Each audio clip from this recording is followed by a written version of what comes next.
Islam Negeri Andiri. Posisi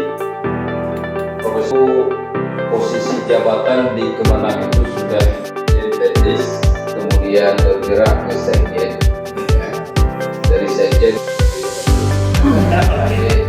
ini posisi beliau. Jadi beliau melaksanakan ikraf kita Bapak Ibu yang hari ini diberi amanah sebagai dosen dengan seluruh pejabat struktural dan fungsional di lingkungan wilayah untuk pengembangan, peningkatan kapasitas dan mutu berbagai lingkungan.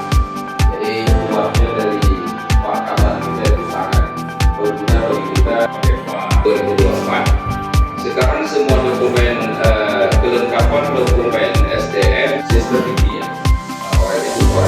kemudian tinggal menunggu kesiapan ini untuk mendapatkan Sesi tanya jawab, dan pada kesempatan ini kita memberi kesempatan untuk